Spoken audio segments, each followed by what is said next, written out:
नमस्कार। मेरा नाम साकार यादव है। इस वक्त बिहार के एक ज़िला मधेपुरा, उसके नज़दीक एक गांव तुनियाही से बोल रहा हूं। आज 27 सितंबर है और आज यह जो वीडियो बना रहा हूं उसका कारण यह है कि हाल में जो फार्म बिल या कृषि बिल जो पारित किया गया है, जो यह विधेयक पारित किया गया है, उसमें काफ़ी असमंजस स्थिति बनी। काफ़ी लोग व्याकुल हैं, किसान व्याकुल हैं, और जो लोग खेती को समझते नहीं हैं वो लोग तो बिल पढ़ ही नहीं रहे हैं, वो लोग समझ ही नहीं पा रहे हैं कि क्या हो रहा है। और जो किसान हैं उनको बताया नहीं जा रहा है कि इस बिल में क्या है। मुझे लगता है कि लोगों को इसके बारे में और जानकारी होनी चाहिए, क्योंकि हम लोग जो एक देश हैं, ये एक कृषि प्रधान देश है, एक प्राइमरीली एक एग्रीकल्चर बेस्ड इकोनॉमी है। और क्योंकि काफ़ी किसानों, काफ़ी सिटीजन्स, काफ़ी नागरिक को इससे फ़र्क पड़ेगा, तो इसके बारे में और जानकारी लोगों को चाहिए। मैं इस बिल के पक्ष में हूँ। ऐसे बता दूँ, यह एक बिल नहीं, यह 3 बिल है और इस तीनों बिल के पक्ष में हूँ। जब मैं कुछ लोगों से बात किया, जो लोग किसान थे, जो लोग मजदूर थे, जो खेत में काम करते थे, या वो लोग जो लोग इससे रिलेटेड ही नहीं थे, मतलब जो लोग खेती से कुछ रिलेटेड नहीं है, वो लोग बस कंज्यूमर हैं, जो लोग बम्बई, दिल्ली, बेंगलोर में रहते हैं, उनमें से किसी को पूरे बिल के बारे में कोई जानकारी नहीं थी। तो वो लोग जो सुन रहे थे उसी पे अपना निर्णय ले रहे थे। और आजकल तो जानते हैं आप, क्या सुनते हैं वो उस पर निर्भर करता है कि लोग किस चीज़ के लिए पैसा खर्च करना चाहते हैं। तो इसी के कारण फेक न्यूज़ बनता है और इसकी पूरी जानकारी नहीं है। मैं अपना थोड़ा सा परिचय दे दूं। मैं इस वक्त मधेपुरा में हूं। ऐसे बम्बई, दिल्ली वगैरह में मेरी आईटी के बिज़नेस है, सॉफ्टवेयर रिलेटेड बिज़नेस है। और मैं नेशनल जुडिशियल रेफरेंस सिस्टम पे काम किया हुआ हूँ, टैक्स रिलेटेड सिस्टम्स पे काम किया हुआ हूँ, एजुकेशन पे काम किया हूँ। हाल में हम लोग का एक सॉफ्टवेयर को नेशनल लेवल पे पुरस्कृत भी किया गया है, जो एजुकेशन से रिलेटेड है। यह जानकारी मैं इसलिए बस दे रहा हूँ कि आप ये समझ लें कि मैं पढ़ के कुछ आप लोग को समझाने का कोशिश कर रहा हूँ कि आप लोगों को भी इसके बारे में कुछ जानकारी हो। और ज़रूरी नहीं है कि आप लोग मुझसे इस बारे में सहमत हों, लेकिन आप मेरे फेसबुक पोस्ट को देखिएगा तो मैं पिछले कई सालों से ये कह रहा था कि बिहार जो है उसका टारगेट होना चाहिए that Bihar should become kitchen of India and India should become the kitchen of the world. मतलब बिहार जो है वो भारत का रसोई हो जाना चाहिए। मतलब भारत में ऐसा कोई प्लेट नहीं जहाँ हम लोग के बिहार में उपजाया और कुछ अनाज हर जगह नहीं पहुँचे, चाहे मखान हो, चाहे कोई अचार हो, पापड़ हो वगैरह।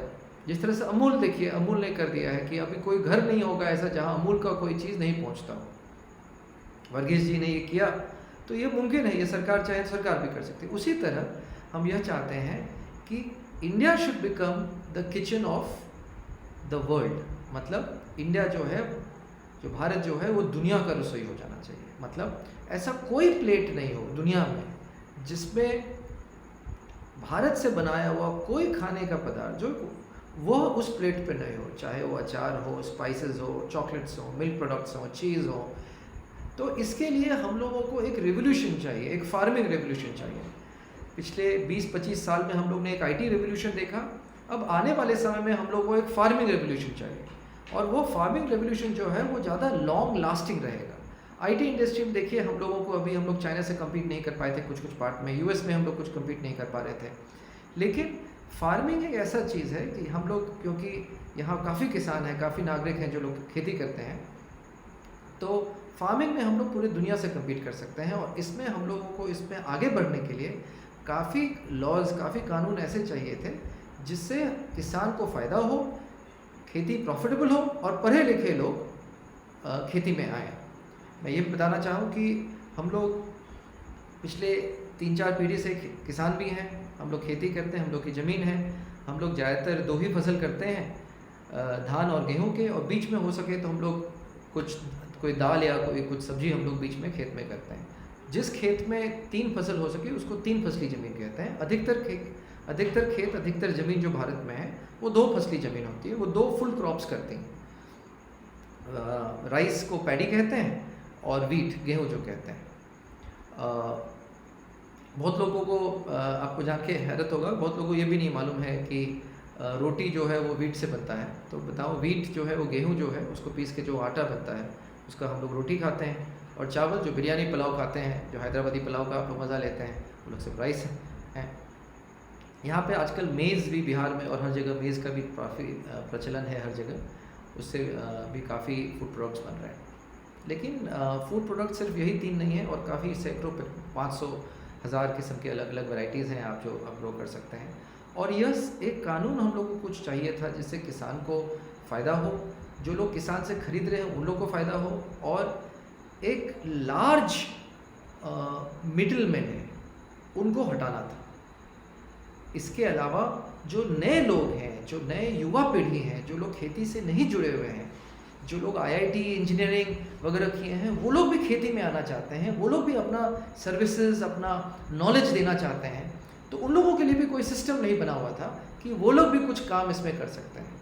तो ये जो तीनों बिल है ये उसमें मदद करेगा, और मुझे लगता है कि इससे काफ़ी फ़ायदा होने वाला है। मैंने एक छोटा सा प्रेजेंटेशन बनाया है आप लोगों के लिए, मैं आप लोगों को दिखाता हूँ। तो इस कृषि विधेयक 2020, 3 विधेयक हैं।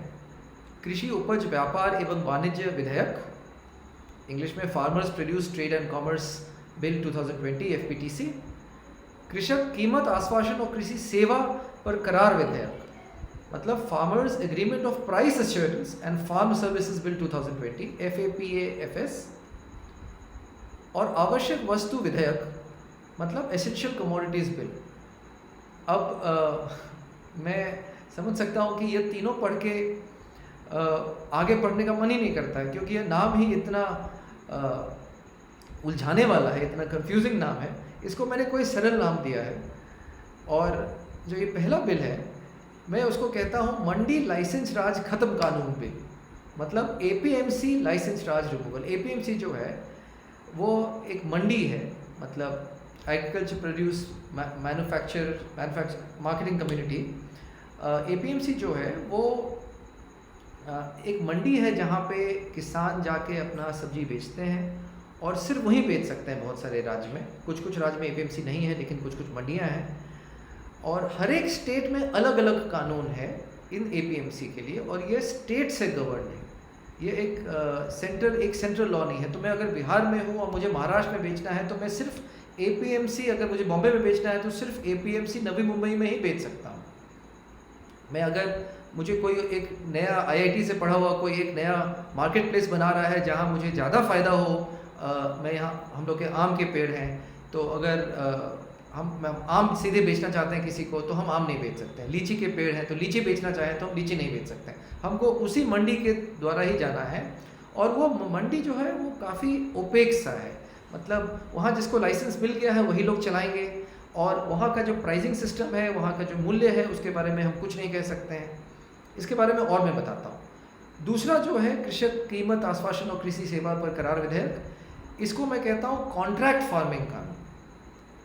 जो बड़े बड़े कंपनीज हैं देश में विदेश में, वो लोगों के लिए एक नियम बांधा जा रहा है कि इस नियम के तहत आपको काम करना पड़ेगा, जिससे किसान भी सुरक्षित रहेंगे, जिसमें जो लोग ये कॉन्ट्रैक्ट दे रहे हैं, जो कंपनीज कॉन्ट्रैक्ट दे रहे हैं, वो लोग भी सुरक्षित। जैसे आपको मैं एग्जांपल दूं, जैसे केलॉग्स करके एक कंपनी है, वो कॉर्नफ्लेक्स जैसे बनाती हैं, तो वो लोगों को मकई चाहिए अगर, और इसमें क्या है, वो लोग मकई खरीदते हैं काफ़ी मिडलमैन से।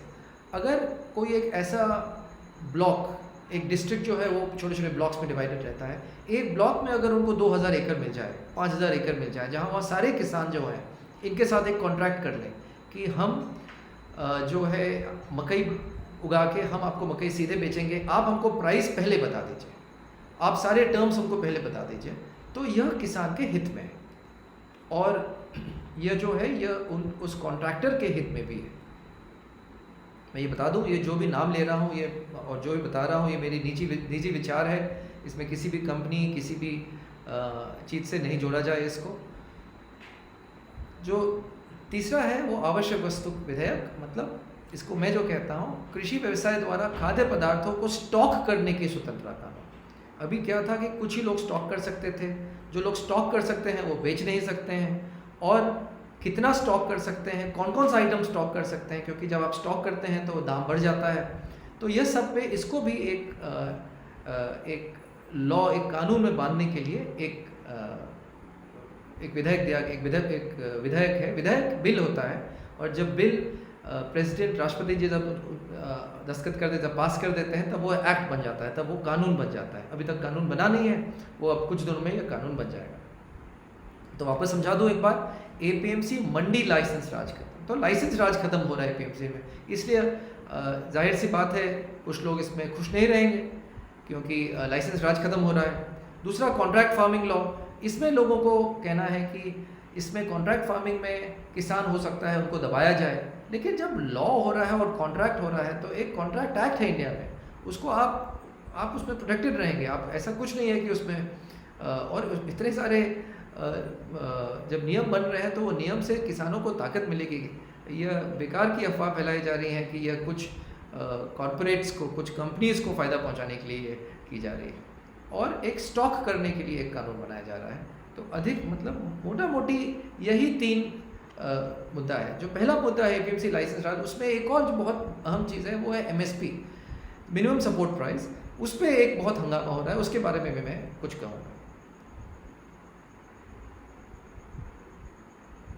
जो पहला कानून है उसका मुख्य प्रावधान, मतलब जो उसका बेसिक, उसके लिए क्यों बनाया जा रहा है, उसका जो स्पिरिट ऑफ द लॉ कहते हैं, वो स्पिरिट ऑफ द लॉ क्या है। तो किसानों को उनकी उपज को बेचने की स्वतंत्रता प्रदान हो, और ऐसा व्यवस्था निर्माण हो जिसमें किसान एवं व्यापारी कृषि मंडी के बाहर भी अपना चीज़ सरलता पूर्वक बेच सके। मतलब ज़्यादा कॉम्प्लिकेशन नहीं हो कि ये लाइसेंस जाओ, इसके थ्रू जाओ, ये 5 फॉर्म भरो, यह चीज़ भरो। मुझे याद है एक बार हम लोग यहाँ से लीची भेजे थे बम्बई, और हमारे गुजराती मित्र हैं विद्युत शाह, तो इतना हुआ कि वहाँ जब हम लोग एपीएमसी से करीबन करते करते हम लोग को वहाँ पे घाटा ही हुआ। हम लोग उस पर कोई फ़ायदा नहीं कर पाए, क्योंकि वहाँ पे एक तरह का कार्टेल बना हुआ है, एक तरह का लोग पकड़े हुए हैं कि यह चीज़ नहीं हो सकता, ये इसी दाम पे हम लेंगे, और आप किसी के पास नहीं जा सकते हैं। और वहाँ उस एपीएमसी में जितने किसान बने हुए हैं, जितने मंडी में जितने, वो लोग सबको मालूम है कि इससे ऊपर नहीं बेचना है। यह ग्राहक उसका आदमी है तो इसको छुओ मत। वहाँ ये बोल रहा है कि 30 रुपया किलो ही खरीदेंगे तो 30 रुपया ही किलो खरीदेंगे। तो अगर कोई, अगर 50, किसी और के पास अगर 70 रुपया का ग्राहक, 70 रुपीज़ का क्लाइंट है भी, तो ये वहाँ बेचना नहीं, मतलब वो बेचने दे देंगे, वो 30 ही रुपये का बात करेंगे। और अधिकतर क्या होता है, किसान उसमें फंस के उनको 30 ही रुपये में बेचना पड़ जाता है, वो आगे बढ़ नहीं पाता है। दूसरा, राज्य के भीतर एवं बाहर कहीं भी बेच सकते हैं, इसके लिए एक व्यवस्था, एक सिस्टम बनाया जाए। मंडियों के अतिरिक्त व्यापार क्षेत्र में, मतलब आप कोल्ड स्टोरेज है, वेयर हाउस है, इन लोगों को भी बेचने के लिए स्वतंत्र, मतलब अभी जो आलू स्टॉक कर रहा है उनको आलू बेचने की परमिशन नहीं है। तो अब कोल्ड स्टोरेज भी नहीं खुल रहे हैं। अब कोल्ड स्टोरेज हर जगह खुलेंगे, हर एक जिला में जहाँ जहाँ खेत है वहाँ खुलेंगे, तो उन लोगों को बेचने का, वो लोग अपना कोल्ड स्टोरेज बनाया है, बाहर में एक फ्रूट मार्केट भी खोल देंगे, तो उनको भी फ़ायदा होगा, किसान को भी फ़ायदा होगा। हो सकता है उस कोल्ड स्टोरेज के सामने वो अपना शॉप्स दे दें, तो वो शॉप्स दे देंगे तो हो सकता है किसान अपना मंडी वहाँ खुद खोल सके। किसानों से प्रोसेसर्स, संगठित रिटेलरों से सीधा संबंध, ताकि बिचौलियों को दूर करें। अब जो मिडिल मैन है वो ज़रूरी है, लेकिन जब मिडिल मैन जब हावी हो जाए, जब बिचौलिया हावी हो जाए किसी पे, उस सिस्टम पे, तब उनको थोड़ा सा एक नियंत्रण में, एक सिस्टम में डालना ज़रूरी है। किसान सीधे सिस्टम कर सकते हैं, और किसान अपना समूह बना सकते हैं, और समूह बना के वो लोग सीधे जाके कहीं बेच सकते हैं, अपना मार्केट प्लेस खुद खोल सकते हैं, अपना मंडी खुद खोल सकते हैं। अब हर एक पंचायत में मंडी खुल सकता है, अगर चाहें, हर एक 5-4 पंचायत मिलके हर एक ब्लॉक में मंडी खुल सकता है। तो इससे मंडी में एक पॉजिटिव, एक सकारात्मक कंपटीशन होगा। जो एक सकारात्मक कंपटीशन जो होगा, तो उससे क्या होगा कि इससे फार्मर्स को बेनिफिट होगा, उस मंडी को बेनिफिट होगा, और जो पुराने मंडियां हैं उनको ये पुश करेगा कि आप भी कॉम्पीट कीजिए। तो आप भी कॉम्पीट कीजिए और नए सिस्टम्स बनाइए, ऑनलाइन जाइए, और जो नए मंडीज़ आ रहे हैं इससे एक फ्री मार्केट प्लेस बनेगा, और जो जितने भी किसान हैं, जितने मंडियाँ हैं, सब लोग इसमें बेनिफिट करेंगे। इस सब लोगों को इससे फ़ायदा होगा। इसमें मुझे नहीं लगता है कि कोई जिसमें इसमें किसी को नुकसान होने वाला है। लेकिन इसमें जो मुख्य आशंकाएं हैं वो क्या है? इसमें जो मुख्य आशंकाएं हैं इसमें यह है कि एमएसपी, जो न्यूनतम मूल्य समर्थन, जो मिनिमम सपोर्ट प्राइस है, वो प्रणाली समाप्त हो जाएगी। इनको यह लग रहा है कि एमएसपी सरकार बंद कर देंगे। दूसरा, और यही एक मेन मुद्दा है, दूसरा इनको लग रहा है कि अगर किसान बाहर बेचेंगे, दूसरों मंडियों में बेचेंगे, तो मंडियां बंद हो जाएंगी।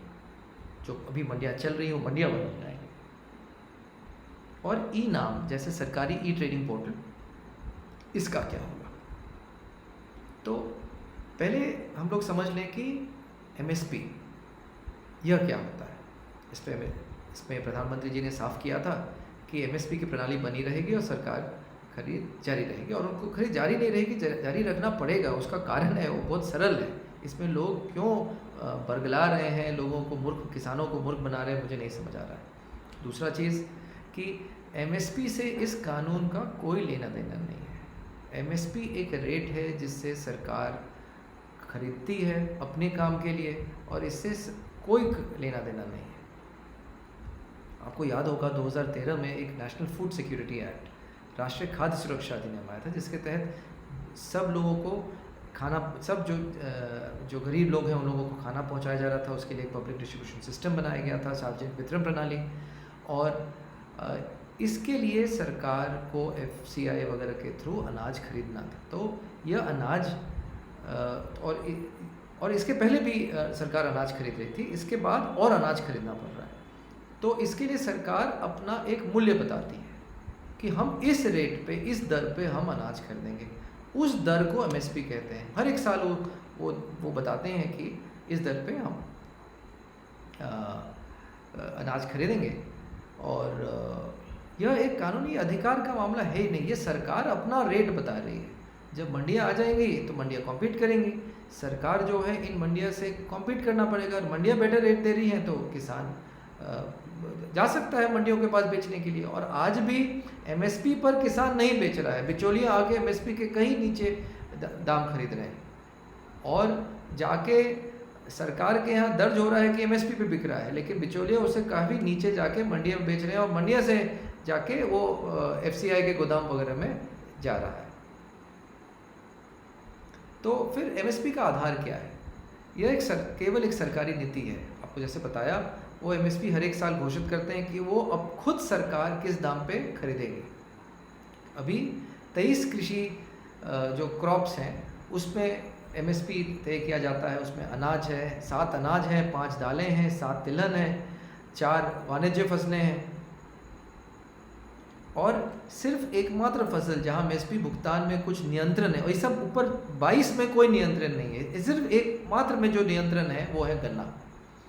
और इसकी कीमत, गन्ना नियंत्रण आदेश 1966 से आ रहा है। और आपको मालूम होगा कि यूपी, आंध्र, महाराष्ट्र में एक गन्ने का लॉबी बहुत स्ट्रांग है। और मेरा तो यह मानना है कि जब और मंडियां जब आई जाएगी तब तो किसान को और ताकत मिलेगा कि वो लोग एक नियंत्रण कर पाएंगे कहाँ बेचना है, नहीं बेचना है। जिस तरह से गन्ने का सिर्फ हुआ है, हमको लगता है भविष्य में और भी कानून आएंगे, जो एसेंशियल क्रॉप्स हैं वो सब पे और कानून आएंगी। लेकिन किसान को आज आवाज़ ही नहीं है, आज कोई ताकत ही नहीं है बोलने का। ये मंडियाँ हमको लगता है कि लोग खोलेंगे, क्यों? किसान मिलके क्यों नहीं खोल पाएंगे? हमको तो लगता है किसान सब भी मिलके खोलेंगे अपनी अपनी मंडियाँ। तो इससे लगता है हमको काफ़ी ताकत मिलेगी, और एमएसपी कहीं नहीं जाने वाला है। एमएसपी सरकार को खरीदना पड़ेगा। सरल शब्दों में, जिस तरह कॉन्ट्रैक्ट फार्मिंग में कंपनियां अपनी मूल्य किसानों को देंगे, उसी तरह सरकार अपनी मूल्य किसानों को देती है अपने इस काम के लिए, खरीदने के लिए। उसको एमएसपी कहते हैं। सरकार की अपनी योजनाओं के लिए किसान से धान, गेहूं इत्यादि खरीदने के लिए जो मूल्य तय करती है, और वो एमएसपी हमेशा जारी रहेगा। व्यर्थ ही किसानों को गुमराह किया जा रहा है। सरकार खरीदेगी ना चावल, तो सरकार किस रेट से चावल खरीदेगी, उसी को एमएसपी कहते हैं। ये कोई कानून नहीं है, ये सरकार का डर है। और आपको ये बता दूँ, ये देखिए, ये एक बड़ा सुंदर सा एक पिक्चर हमको एक ग्राफ कहीं मिला कि बिहार में देखिए सिर्फ दस नहीं, 0.10% गेहूँ जो है वो MSP पे होता है, बाकी सब MSP से नीचे होता है। पंजाब में सिर्फ 40% से कम, 40% से कम गेहूँ जो है वो MSP पे प्रोक्योर होता है, MSP पे लिया जाता है। पंजाब का जो धान है, जो चावल है, वो 70% प्रोक्योर किया जाता है। तो वहाँ पे क्योंकि जो मंडी हैं वो काफ़ी विकसित हैं, लेकिन इससे यह नहीं होने वाला है कि प्राइस इससे बढ़ेगा, इससे मंडियों को फ़ायदा होने वाली है। मंडियाँ ज़्यादा सजग रहेंगी, ज़्यादा अपने आप को अपग्रेड करेंगी और बेहतर मंडियाँ होने वाली, किसान को फ़ायदा होने वाला है। तो मुझे नहीं लगता है कि MSP जो है कहीं जाने वाला है। सरकार बाध्य है, सरकार को MSP तो हर एक साल लाना ही है, इसमें कुछ नहीं होने वाला है। किसान भाइयों को और बहनों को किसान कि एकदम डरने की बात नहीं है। ये मेरा समझ है और ये आप लोग भी समझ रहे होंगे अब। तो जैसे आपको बताया, ये आशंकाएं थी न्यूनतम मूल्य का, और मंडियाँ बंद हो जाएंगी और इनाम। तो जैसे मैंने बताया कि MSP हमेशा रहेगी ही। मंडियाँ क्यों समाप्त होंगी? अब मंडियाँ तो बेहतर हो जाएंगी। मंडियाँ, अगर जो मंडियाँ आलसी हैं वो ज़रूर समाप्त हो जाएंगी। जो मंडियाँ किसानों के लिए काम कर रही हैं, बेहतर प्राइस कर रही हैं। अब जैसे आप देखते हैं, 2 स्टोर्स देखते हैं, कपड़े की दुकान देखते हैं। जो कपड़े की दुकान बेहतर कपड़ा देगा वहाँ से लोग खरीदेंगे। जो कपड़ा बनाते हैं उस कपड़े के दुकान में तब जाएंगे जब वहाँ पे भी उसको भी पहले बेहतर दाम मिलेगा। तो मुझे लगता है मंडी जो एक मार्केट प्लेस है, और जो मार्केट प्लेस का नियम है वो लाइसेंस के तहत नहीं होना चाहिए, उसको खोल देना चाहिए, और यह कानून सही बनाया गया है।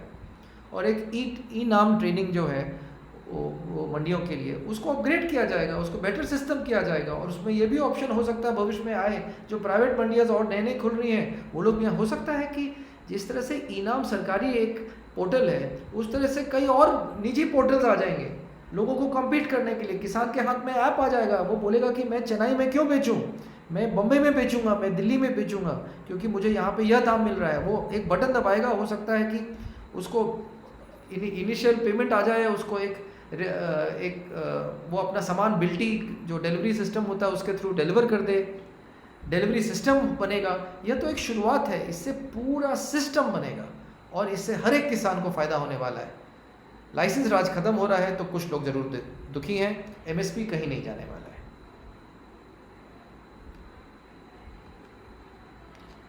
दूसरा, कृषि कीमत आश्वासन और कृषि सेवा पर करार विधेयक। इसमें जो है वो उसका जो मुख्य प्रावधान है वो है कृषकों को व्यापारियों, कंपनियों इत्यादि को से सीधे जोड़ सकेंगे।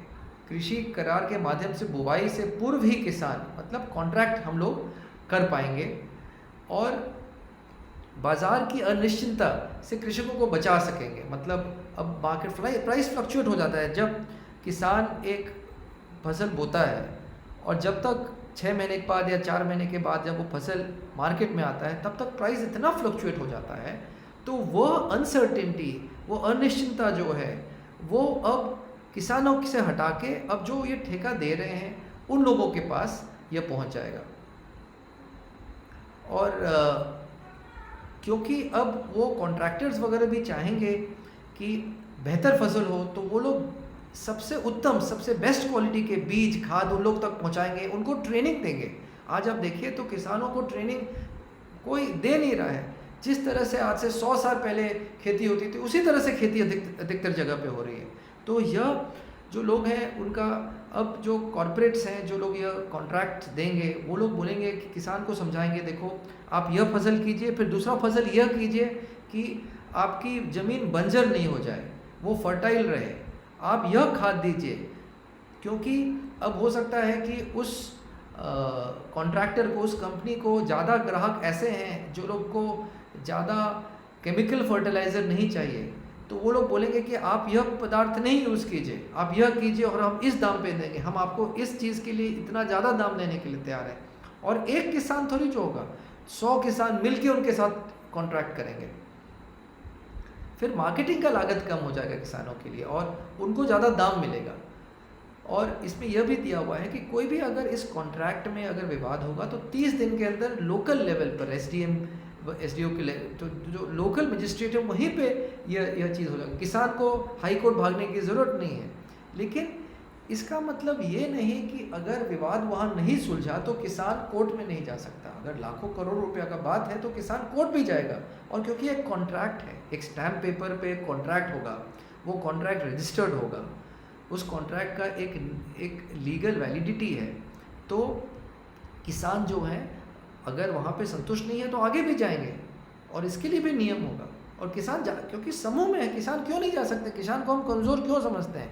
हम लोग हमेशा किसान को बेचारा समझते हैं। हम भी किसान हैं, बेचारा नहीं है, और हम चाहते हैं सब किसान बेचारा नहीं रहे और उन लोगों को भी आगे बढ़ने का मौका मिलना चाहिए।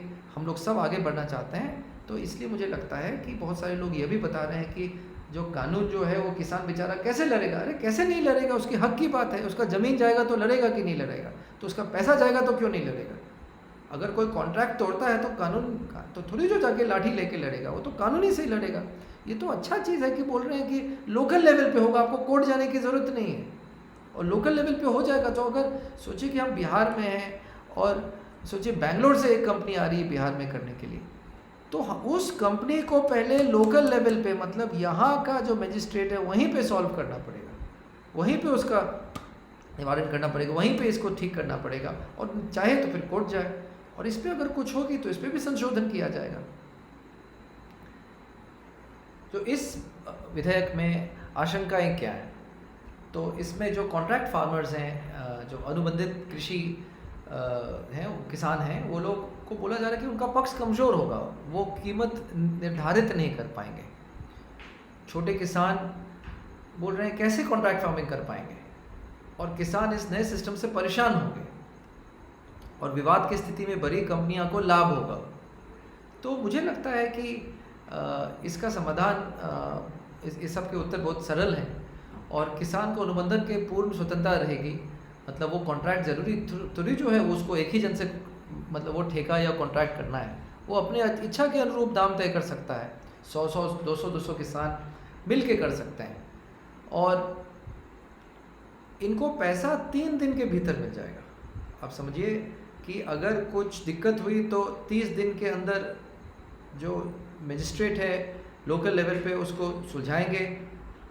अगर कुछ दिक्कत नहीं हुआ वहाँ 3 दिन के अंदर भुगतान मिलेगा। और क्योंकि कॉन्ट्रैक्ट है तो इनको जो प्राइस है, जो दाम मूल्य है, उसका कोई फ्लक्चुएशन नहीं होगा, उनको दाम पहले ही मिला जाएगा। देश में हज़ारों FPO, कृषक उत्पादक समूह, फार्मर प्रोड्यूसर ऑर्गेनाइजेशन से एक प्राइवेट लिमिटेड कंपनी होती हैं, लिमिटेड कंपनी होती हैं, पार्टनरशिप कंपनी होती हैं। सरकार ने FPO करके एक अलग मान्यता दी है जो मिनिस्ट्री ऑफ कॉर्पोरेट अफेयर्स में आप जाके रजिस्टर कर सकते हैं और काफ़ी FPOs खुल रहे हैं। तो इन किसान FPOs के साथ हो जाएंगे। मतलब इन FPO ज़मीन के मालिक नहीं होते हैं, मतलब एक समूह बन जाता है जहाँ पर किसान इसके शेयर होल्डर रहेंगे और वो FPO में वो लोग अपना चेयरमैन, अपने अध्यक्ष, अपने सचिव वगैरह को चुन के वो लोग जो एक कॉन्ट्रैक्ट पे जाएंगे इन कंपनियों के साथ। तो किसान, छोटे किसान कहाँ पे करेंगे? ये तो सब FPO करेगा और भविष्य में ऐसा ही होने वाला है। कोई एक किसान जिसको 1 एकड़ ज़मीन है वो जाके लोकल मार्केट में सब्जी बेचे, कौन रोक रहा है? अगर किसी को FPO के साथ नहीं जुड़ना है, किसी कॉन्ट्रैक्टर के साथ नहीं जुड़ना है, नहीं जुटे।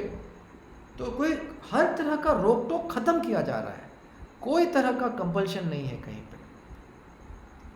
फिर बोल रहे अनुबंधन के बाद किसान को व्यापारी के चक्कर काटने की आवश्यकता नहीं होगी क्योंकि ठेकेदार तो वहाँ पे आके ले जाएगा ही, क्योंकि यहाँ पे ये सब नियम है कि खेत से काट के ले जाएंगे। तो खेत से काट के ले जाने का अगर कॉन्ट्रैक्ट में चला गया तो उनको कोई दिक्कत ही नहीं है, वो अपना अनाज उड़ा के बैठे हुए हैं। आया एक दिन ट्रक लेके आया, कटर लेके आया, काट के 3 दिन के अंदर पैसा दिया और चला गया। और सब जब काटा तो उसका पूरा रिकॉर्ड होगा कि कितना काटा, नहीं काटा। तो इसी तरह हर जगह हो रहा है, पूरी दुनिया में हो रहा है, तो हम क्यों पीछे रहे? और विवाद की स्थिति में कोर्ट कचहरी का चक्कर काटने की आवश्यकता नहीं होगी, स्थानीय स्तर पे विवाद निपट जाएगा। लेकिन अगर ज़रूरत पड़े तो, और सोचिए कि 5,000 किसान किसी बड़ी कंपनी के साथ कुछ कर रहे हैं और बड़ी कंपनी ने बोला कि हम 20 करोड़ रुपया देंगे इस चीज़ के लिए, और सोचिए कि 19 करोड़ रुपया, तो 1 करोड़ का, तो किसान कोर्ट में भी जा सकते हैं ना। तो इसमें कोई तरह का रोक टोक नहीं है। किसानों के लिए यह किया जा रहा है कि लोकल मजिस्ट्रेट लेवल पे सॉल्व हो जाएगा, लेकिन ये कभी नहीं लिखा गया है कि आप ऊपर नहीं जा सकते हैं। क्यों नहीं ऊपर जा सकते हैं? कानून है, हाई कोर्ट है, सुप्रीम कोर्ट है।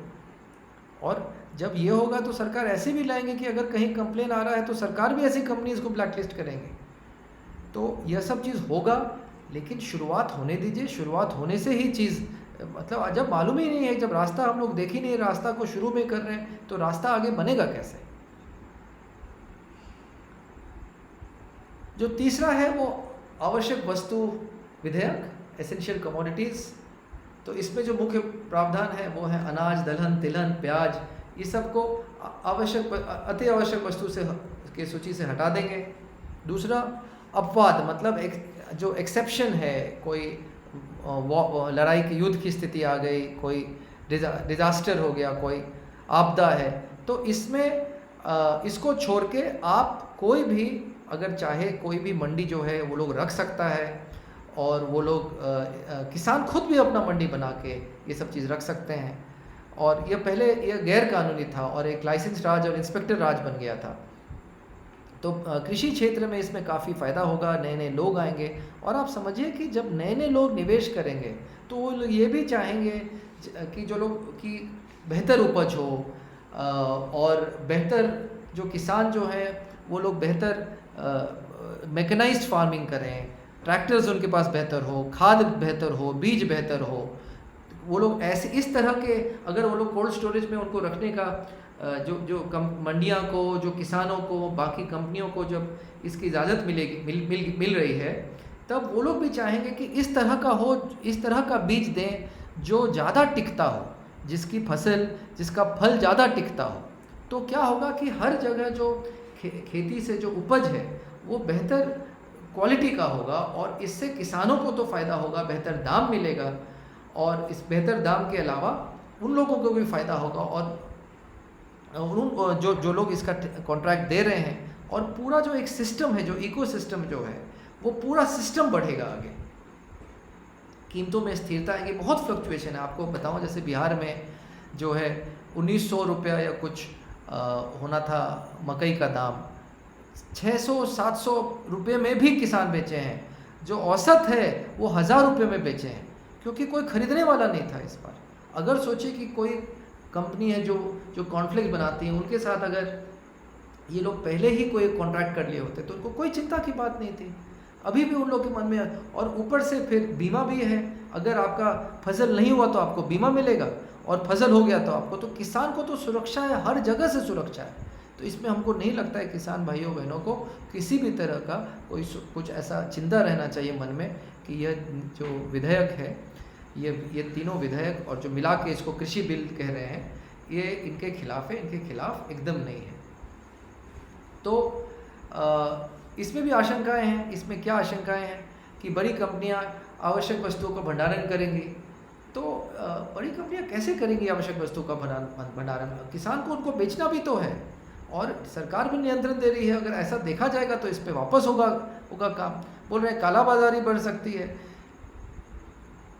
तो इसका समाधान में निजी निवेशकों को उनके व्यापार के परिचालन के अत्यधिक नियामक हस्तक्षेप की आशंका दूर हो जाएगी। इससे कृषि क्षेत्र में निजी निवेश बढ़ेगा, कोल्ड स्टोरेज वगैरह जगह जगह खुलेगी, और हर एक बड़ी कंपनी कोल्ड स्टोरेज नहीं खोलने वाली, जगह जगह लोगों को कोल्ड स्टोरेज खोलना चाहिए। और इससे ज़रूरी नहीं है कि सब जो जमा करेंगे ये बड़ी कंपनियां ही जमा करेंगे, और फसल खराब होने की आशंका से भी किसान दूर हो जाएगा। वो आलू प्याज जैसे फसलों को ज़्यादा निश्चिंता से उगा पाएगा, क्योंकि मुझे उनको मालूम होगा कि यहाँ पे कोल्ड स्टोरेज है, मैं यहाँ पे रख पाऊँगा, नज़दीक में कोल्ड स्टोरेज है। वो लोगों को इजाज़त है सरकार से, कानूनी इजाज़त की, वो लोग रख सकते हैं और वो लोग बेच भी सकते हैं। हो सकता है ये किसान लोग FPO बना के उस गोदाम का, उस कोल्ड स्टोरेज में हिस्सा ले लें FPO, कि वहाँ से जो आमदनी आए, वहाँ से जो पैसा आए, वो पैसा से इनको भी फ़ायदा हो, उसका वहाँ जो प्रॉफिट हो, वहाँ जो मुनाफा हो, वो मुनाफा इन किसानों को भी दिया जाएगा। और एक सीमा से ज़्यादा कीमतें बढ़ने पर सरकार के पास पूर्व की तरह नियंत्रण की सभी शक्तियाँ मौजूद हैं। तो यह जो एक सोच है कि लोग कितना भी दाम बढ़ जाएगा तो सरकार ऐसे थोड़ी जो होगा, मुझे एक बात है, एक बार प्याज के दाम पे सरकार गिर गई थी, तो ऐसे थोड़ी जो सरकार चाहेगी कि जो निजी कंपनियां कुछ भी अनाप शनाप दें और हम लोग सब जितने भी जनता है वो चुप रहेंगे। कभी नहीं हो सकता। सरकार के पास वो सारी शक्तियाँ, वो सारी ताकत हैं कि अगर कोई चीज़ 20 रुपये का है, उसको देख रहे हैं कि 70 रुपया हो रहा है, उसका नियंत्रण कर लेंगे। लेकिन अगर यह सब चीज़ को हम आज रोकेंगे तो यह जो एक मौका मिला है हम लोगों को पूरा कृषि क्षेत्र को बढ़ाने का, एक नए दिशा में ले जाने का, वो सब टूट जाएगा। और मैं आप लोग सबसे मैं गुजारिश करूँगा कि आप लोग सबसे मैं विनती करूँगा कि आप लोग सब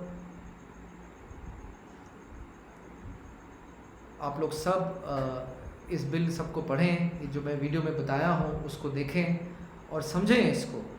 मुझे नहीं लग रहा है कि यह जो सब चीज़ जो है, यह इसमें से कोई भी चीज़ जो है वो किसान के विरोध में है।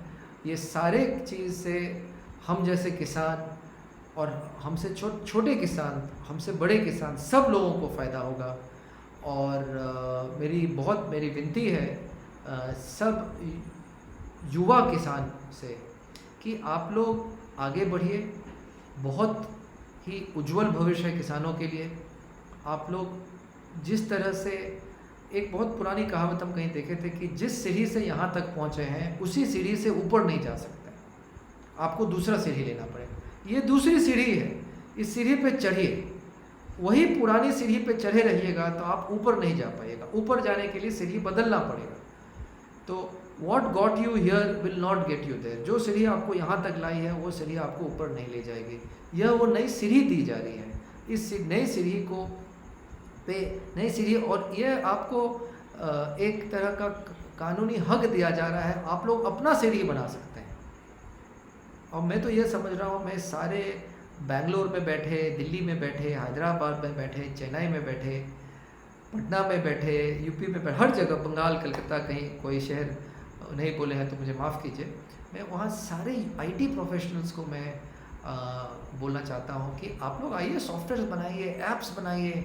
अब हर एक किसान के हाथ में एक मोबाइल फ़ोन आ गया है। ऐसा कोई गांव नहीं है जहाँ पे अगर आप 10 किसान को पकड़िए तो 5 किसानों के पास कम से कम एक अच्छा सा एक मोबाइल फ़ोन नहीं है। तो सब व्हाट्सएप यूज़ करते हैं।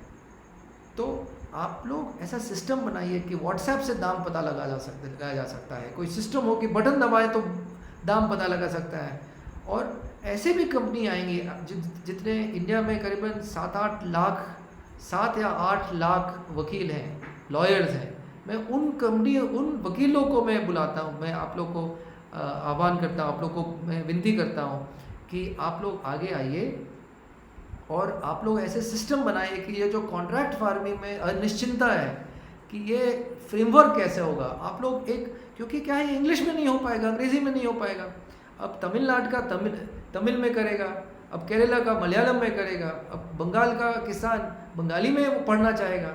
और ये जो जितने भी जो कॉन्ट्रैक्टर्स हैं वो लोग सब इंग्लिश में बनाएंगे। आप लोग के लिए बहुत बड़ा अपॉर्चुनिटी है कि आप लोग इस चीज़ में स्पेशलाइज करें कि इंग्लिश और बंगाली, इंग्लिश और हिंदी, इंग्लिश और तमिल दोनों, मतलब वो कानून वो जो कॉन्ट्रैक्ट जो बना रहे हैं वो कॉन्ट्रैक्ट दोनों में है कि किसान भी पढ़ सके उसको। अगर किसान के पास अंग्रेज़ी में पहुंचेगा, बहुत सारे किसान को अंग्रेज़ी नहीं आती है, और बहुत सारे जो ये कॉन्ट्रैक्टर्स हैं उन लोगों को हिंदी, तमिल, गुजराती, बंगाली नहीं आएगा। तो आप लोग के लिए कितना बड़ा अपॉर्चुनिटी है कि आप लोग यह सेवा शुरू करें। और बड़ी बड़ी फर्म्स जो लॉ फर्म्स है वो सब नहीं करेंगे। हमको तो इसमें मतलब हज़ारों की तरह की अपॉर्चुनिटीज़ दिख रही हैं। इसमें नए रोजगार उत्पन्न होंगे, इसमें नए नए युवक को नए आप लोग इसमें सोचिए, सकारात्मक तरह से सोचिए और इसको आगे बढ़ाइए। हम आप लोग के कमेंट्स, आप लोग के फीडबैक्स, और हम कुछ भी अगर गलत कहें तो हमको कहिए, हम सुनना चाहेंगे। हम भी सरकार तक बात पहुंचाना चाहेंगे कि आपको लगता है कि हम अगर कुछ गलत हो रहा है।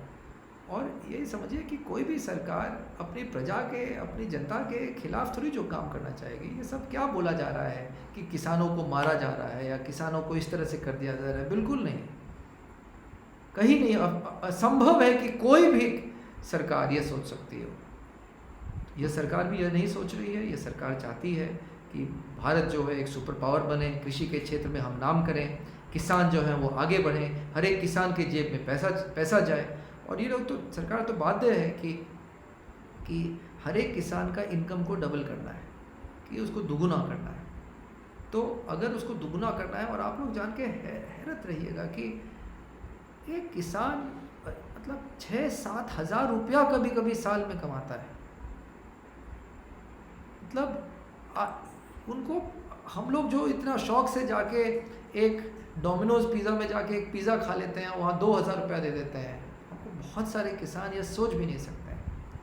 लेकिन जो ये FPO बना है, जो ये कॉन्ट्रैक्ट फार्मिंग होगा, हम ये उम्मीद लगा सकते हैं कि किसानों की आमदनी दुगुनी तिगुनी कम से कम हो सकती है। और यह ज़रूरी है अगर हम चाहते हैं कि हम आगे बढ़ें। देखिए, कुछ लोग आगे बढ़ेंगे तो देश आगे नहीं बढ़ सकता है। देश को आगे बढ़ने के लिए हम लोग को, सब लोगों को आगे बढ़ना पड़ेगा। जिस तरह से एक दूसरा उदाहरण देता हूँ, जैसे एक स्कूल है, उस स्कूल में अगर 4 बच्चे ही बहुत अच्छा मार्क्स लाते हैं, बाकी बच्चे फेल हो जाते हैं, तो स्कूल का नाम नहीं होगा। अगर सब बच्चे 90% लाते हैं तभी उस स्कूल का नाम होगा। यह सब समझ रहे हैं और यह आप भी समझ रहे हैं। इसको पढ़िए, इस पर सोचिए कि क्या क्या नई उम्मीद है आपके घर में, आपके आसपास पे, बेटे भाई, जो मित्र हैं, जितने युवा पीढ़ी हैं, आगे आने वाला 25 साल किसान के लिए एकदम गोल्डन पीरियड है। और जो लोग कृषि क्षेत्र में जाएंगे और जो लोग इसको बढ़ाने का काम करेंगे, जिनका उद्देश्य साफ रहेगा, हमको पूर्ण भरोसा है कि सरकार, निजी कंपनियां और किसान, यह सब उनका साथ देंगे। आप लोग सबको विनती है कि आप लोग इसके बारे में सकारात्मक रूप से सोचिए और आगे बढ़िए। और जो लोगों को इस पर संदेह है, उन लोगों को बताइए कि इसमें कुछ नहीं है। जो मुख्य रूप से 2-3 संदेह है, जैसे कि MSP है, मिनिमम सपोर्ट प्राइस, वो तो सरकार को देनी ही है, क्योंकि सरकार को अनाज खरीदनी है तो क्या दाम पे देंगी। जो यह है कि जब कॉन्ट्रैक्ट करेंगे तो छोटा किसान कैसे कॉन्ट्रैक्ट करेगा? अपने आप सिस्टम्स बनेगा, निजी लोग आएंगे वो सिस्टम बनाने के लिए। और ये जो बोला है कि लोकल लेवल पे जो मजिस्ट्रेट है वो बड़ी कंपनी का फ़ायदा करेंगे, तो मैं यह जानना चाहता हूँ कि अगर बेंगलोर से बिहार में कोई कंपनी आई और यहाँ का मजिस्ट्रेट लेवल है, वह उस किसान की समूह जहाँ 100 लोग खड़े हैं बाहर में सुनवाई के लिए, या वो एक आदमी जो आया हुआ है उसकी सुनवाई के लिए, तो किसका बात सुनेंगे? नियमतः जो सही है उसका बात सुनते हैं। लेकिन उन लोगों का यह जो भ्रम फैलाया जा रहा है, यह फैलाया जा रहा है कि नहीं, बड़ी कंपनियां जो हैं वो किसी तरह काबू कर लेंगे मजिस्ट्रेट को। अगर मजिस्ट्रेट पे ही विश्वास नहीं है तो फिर काम कैसे कीजिएगा? तब तो आपका ज़मीन भी ले लेंगे एक दिन। ये नहीं होने वाला है। यह सब चीज़ पे मत ध्यान दीजिए, ये सब ऐसे ही है। और जो तीसरा जो है कि आप कोल्ड स्टोरेज गोदाम वगैरह खोल के आप रख सकते हैं सब्जी, तो इसमें लोगों का है कि दाम बिना कंट्रोल का आगे चले जाएगा। नहीं, सरकार के हाथ में कंट्रोल है और सरकार ये सारे चीज़ों पे ध्यान देगी। और भी नए इसमें संशोधन होंगे आने वाले समय में, लेकिन जर्नी, जो सफ़र है वो शुरू तो कीजिए। हमको अवश्य मालूम है कि हो सकता है कि इसमें कुछ ना कुछ दिक्कतें हो सकती है, थोड़ी मोड़ी आए, लेकिन वो सब कुछ सुधारा जाएगा। सर्कुलर्स आएंगे, नोटिफिकेशंस आएंगे, उसको ठीक किए जाएंगे। एक बार में पूरा चीज़ कैसे बन सकता है? यह चीज़ के हम साथ हैं और हम चाहते हैं कि जितने किसान हों साथ हों। हम चाहते हैं जितना युवा पीढ़ी हो, वो पीढ़ी जो है वो साथ हो। हम चाहते हैं जितने IT इंडस्ट्री में लोग सब हों, वो लोगों के लिए नया चीज़ मौका मिला है, नया मार्केट प्लेस खोलिए, ऑनलाइन मार्केट प्लेस खोलिए। जितने लॉयर, वकील सब हैं, अधिवक्ता सब हैं, वो लोग को बोल रहा हूँ कि आप लोग IT सेक्टर के साथ मिलके ये ट्रांसलेटेड कॉन्ट्रैक्ट डॉक्यूमेंट्स खोलिए। इसमें बहुत सारे अलग अलग हैं, बहुत रोमांचक है ये चीज़। एक नया मौका मिल रहा है आप लोग को अपना चीज़ बढ़ाने का। तो आप लोग ये चीज़, आप लोग इसमें आइए। और हर एक ज़िला में कोर्ट है, हर एक ज़िला में डिस्ट्रिक्ट कोर्ट्स होते हैं, वहाँ पे लॉयर्स हैं।